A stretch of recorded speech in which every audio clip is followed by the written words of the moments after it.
Good evening friends, मैं Rakesh Sharma your mind opener channel से आज आपसे एक बहुत खास बात करने आया। दरअसल पिछले 1.5-2 साल से हम लोग कोरोना वायरस से जूझ रहे हैं। इस वायरस ने हमारे ज़िंदगी not even in India but all over the world हमें इफेक्ट कर दिया है। तो मैंने बहुत चिंतन किया, बहुत ज़्यादा गहराई से मैंने सोचा कि क्यों ना कोरोना वायरस का ही आह्वान किया जाए। ये देवता है या ये दानव है। फिर मैंने कुछ लोगों से पूछा, उन्होंने कहा कि देवता तो बड़े मुश्किल में प्रसन्न होते हैं, दानव जल्दी हो जाते हैं, और क्योंकि ये तो महादानव है तो आप इसका आह्वान करो, शायद कुछ बातचीत हो बन पाए। तो दोस्तों, मैंने इसका आह्वान किया और मेरी इससे बातचीत हुई। आपको मेरे क्या बातचीत हुई, मैं डायरेक्ट उन्हीं की भाषा में, उसी कोरोना वायरस की भाषा में मैं आपको कुछ उसके पॉइंट्स बता रहा हूँ। और मैं समझता हूँ आप जब उसकी बात सुनेंगे कोरोना वायरस की, तो आपको लगेगा कि आपको भी अपने दिमाग से कुछ सोचना पड़ेगा या आपको दिमाग खोलना पड़ेगा। जैसा हमारा चैनल का नाम है योर माइंड ओपनर, तो मैं समझता हूँ 100% आपको दिमाग में इस बात को लाना पड़ेगा कि कोरोना वायरस आखिर है क्या और वो क्या चाहता है, क्या कह रहा है। तो दोस्तों, आज सुबह तड़के ही अर्ली इन द मॉर्निंग मेरी कोरोना वायरस से एक बातचीत हुई है। मैं वो आपको बता रहा हूँ। मैंने उससे पूछा कि भाई तुम कौन हो, तुम्हारा क्या नाम है, तुम्हारा क्या रंग है, क्या रूप है, क्या तुम्हारा आकार है। तो उसने कहा कि मैं तुम्हारे धार्मिक भावनाओं को ठेस नहीं पहुंचा रहा हूं, लेकिन जैसे हिंदुओं के धर्म में हिंदू लोगों के लिए शिव है जिनका ना आदि है ना अंत है, ऐसे ही मैं एक दानवों के वंश का महादानव हूँ जिसका ना आदि है ना अंत है। मैं कहाँ जन्मा हूँ ये एक मिस्ट्री रहेगी, इसको कोई आज तक ना बता पाया ना आगे बता पाएगा। मैं कहाँ से आया, मैं कब जाऊँगा, ये मैं नहीं बता पाऊँगा, नहीं बताना चाहता हूँ। तो मैंने कहा फिर कैसे आपको हम पहचानें, कैसे आपसे हम बात करें, आपकी क्या खूबियाँ हैं। तो उसने कहा मेरे अंदर बहुत सारी खूबियाँ हैं। मुझे तो तुम मानवों ने, तुम मनुष्य जाति ने मुझे बेवजह बदनाम किया हुआ है। मैं तो बहुत, मेरे अंदर गुण भी हैं, और मैं जो ये कर रहा हूँ ये किसी वजह से कर रहा हूँ, इसके पीछे भी मेरा एक मकसद है, मोटो है। तो हमने क्या, भाई चलो तुम अपनी पहले खूबियां बताओ। तो उन्होंने अपनी खूबियां बतानी शुरू की। दोस्तों, अब जरा ध्यान से सुनना। सबसे पहले उन्होंने खूबी बताई कि मैं अगर धरती पर आता हूँ, मनुष्य लोक में आता हूँ, तो मैं पहले बता कर आता हूँ।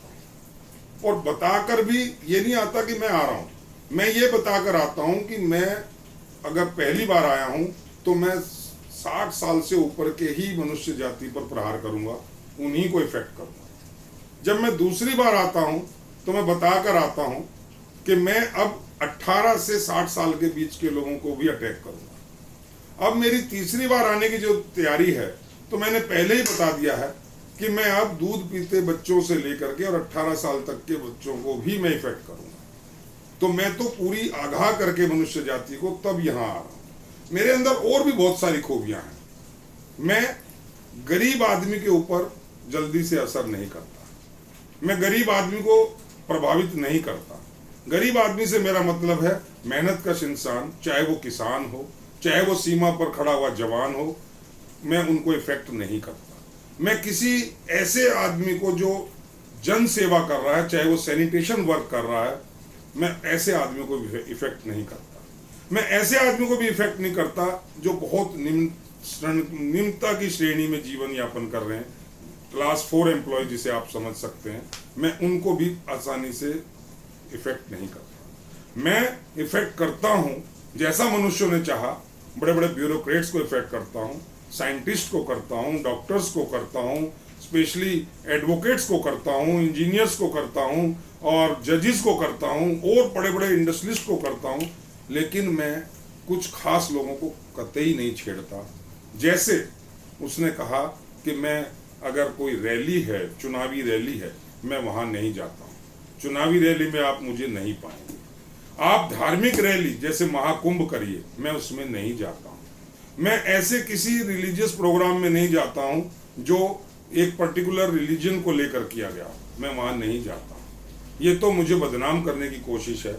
दूसरा, मैं कहीं भी पहुंच सकता हूं, कितनी भी सूक्ष्म से सूक्ष्म जगह जा सकता हूं, और बिना कोई समय गंवाए मैं सेकंड्स में हजारों किलोमीटर की दूरी तय कर सकता हूं। और मैं इतना और बता दूं कि मेरा कोई बर्थ प्लेस डिक्लेयर नहीं है।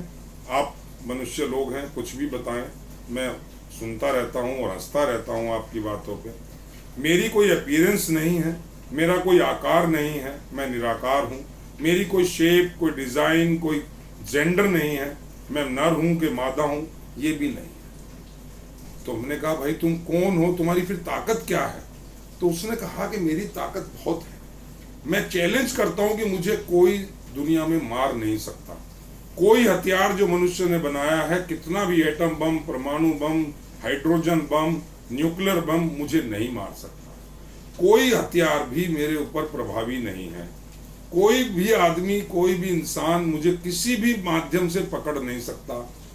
कोई भी मुझे कहीं जाने आने से रोक नहीं सकता। लेकिन मैं केवल एक और बात खास बताना चाहता हूं कि मैं जहां जाता हूं प्रायर इंटीमेशन के साथ जाता हूं, क्योंकि मैं निडर हूं। हमने कहा भाई तुम आते ही क्यों हो? उन्होंने कहा बहुत सारी चीजें तुम्हारी समझ में शायद अब तक भी नहीं आई। मैं मनुष्य जाति द्वारा बनाए गए तमाम उपकरणों को, तमाम इंस्ट्रूमेंट्स को, तमाम फैसिलिटीज को विद इन सेकेंड्स रोक सकता हूं। और आपने पिछले अनुभव में देखा भी होगा कि साइकिल से लेकर के जहाज तक, रेलगाड़ी, जहाज, जितने भी यान, जितने भी कुछ थे, सब मैंने रोक दिए थे और पूरा विश्व थम गया था। ये मेरी ताकत का हल्की सी झलक थी। लेकिन अब तुम मेरे से क्या चाहते हो? तुम तो मुझे बेवजह बदनाम करते हो। तुम कहते हो मैं सबसे ज्यादा भयानक हूं, सबसे ज्यादा निर्दयी हूं। अरे मैं तुमसे सवाल करता हूं, जो मेरे से ये सवाल करते हैं, जो मुझे आरोप लगाते हैं, क्या मेरे से ज्यादा खतरनाक वो नहीं है कि जब मैं धरती पर आया तब उन्होंने 10 पैसे की गोली को 10,000 रुपए में बेचा। जब उन्होंने मेरे नाम पे कोई इंजेक्शन इजाद किए और वो इंजेक्शन की कीमत 400 रुपए से उन्होंने 40,000, 4 लाख रुपए वसूली। मैंने तो अपने खुल के अटैक किया, उन्होंने तो पीछे से अटैक किया कि मेरे से पीड़ित लोगों की ऑक्सीजन हटा ली, उनको मार दिया।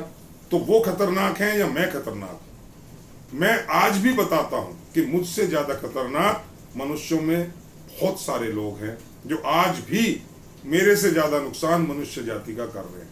आज भी लोग धोखा कर रहे हैं, आज भी लोग विश्वासघात कर रहे हैं। क्या वो मेरे से ज्यादा तगड़ा वायरस नहीं? विश्वासघात करना, बेईमानी करना, लूट करना, छोटी छोटी अबोध बच्चियों के साथ बलात्कार करने वाले लोग क्या मेरे से ज्यादा पावरफुल वायरस नहीं है? क्या उनको मारने की कोई इस तरह की मुहिम छेड़ी गई? लोग कहते हैं हम ये कर देंगे, वो कर देंगे। अरे मुझे कभी कभी बड़ी हंसी आती है। हिंदुस्तान एक ऐसा देश है जो मुझे थालियां बजा करके, थालियां पीट कर भगाना चाहता था, जो मुझे 4-5 दिए जला करके भगाना चाहता था। मुझे हंसी आती है। अरे मैंने तो ईश्वर से, मैं भी ईश्वर को मानता हूं, मैंने ईश्वर से कहा था कि मेरी मौत कैसे होगी। मैंने पूछा था, मैंने कहा भाई हम भी पूछ रहे हैं कि आपको कैसे मारा जाए। आप इतने दयालु हैं, हे महादानव, हे महावायरस, आप इतने दयालु हैं तो हम मुझे बताओ कि आपको कैसे मारा जाए, आपका अंत कैसे होगा।